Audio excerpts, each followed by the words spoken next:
नमस्कार, मी मनीषा. राजलक्ष्मी रेसिपीमध्ये तुम्हा सर्वांचे स्वागत. आज आपण पाहणार आहोत पावभाजीची रेसिपी. थंडीचे दिवस आहेत. बाजारात वेगवेगळ्या प्रकारच्या रंगीत अशा भरपूर भाज्या आलेल्या आहेत. तर इथे मी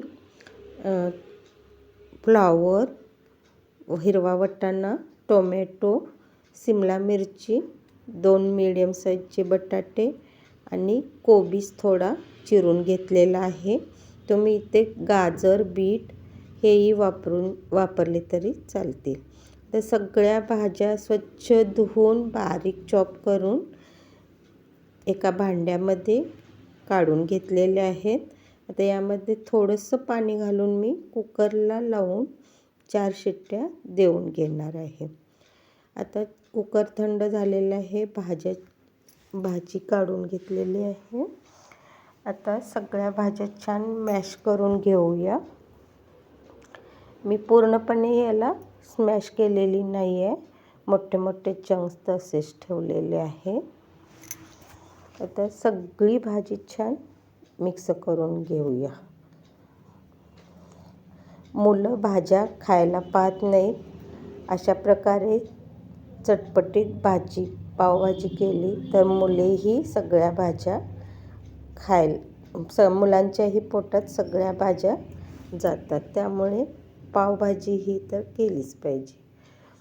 आता कढईमध्ये मी 2 मोठे चमचे तेल घेतलेलं आहे.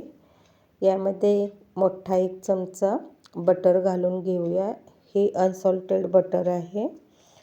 आता यामध्ये थोडासा कांदा आणि मोठा 1 चमचा आलं लसण मी क्रश करून घेतलेलं आहे ते घालून घेऊया आणि छान मिक्स करून घेऊया. आणि आता यामध्ये लाल तिखट 2 चमचे घालून घेणार आहे. 2 चमचे लाल तिखट घालून घेऊया.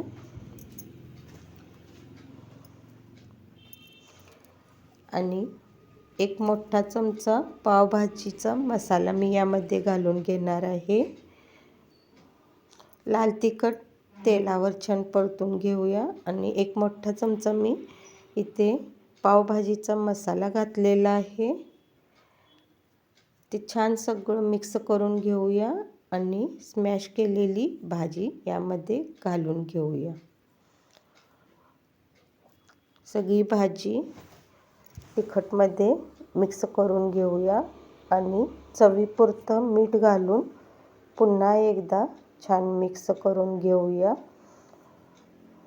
थोडंसं गरम पाणी मी यामध्ये घालून कन्सिस्टन्सी ॲडजस्ट करणार आहे.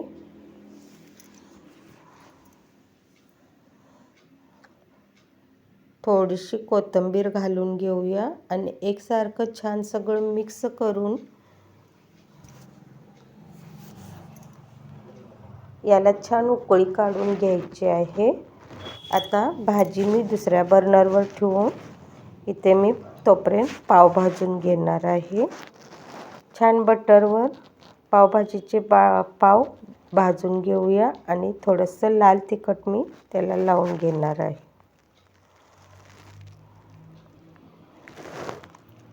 अशा छान छान रेसिपींसाठी राजलक्ष्मी रेसिपी चॅनलला लाईक करा, शेअर करा, सबस्क्राईब करा.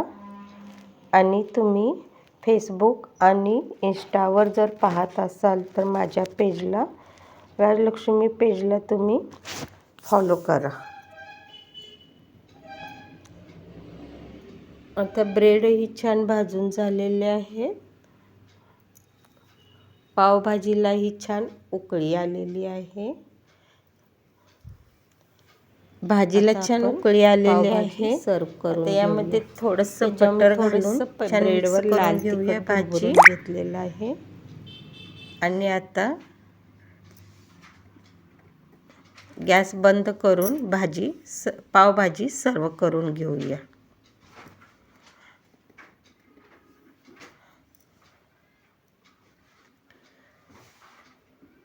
टेस्टी हेल्दी पावभाजी तयार आहे. अशा छान छान रेसिपींसाठी राजलक्ष्मी रेसिपी चॅनलला लाईक करा, शेअर करा, सबस्क्राईब करा.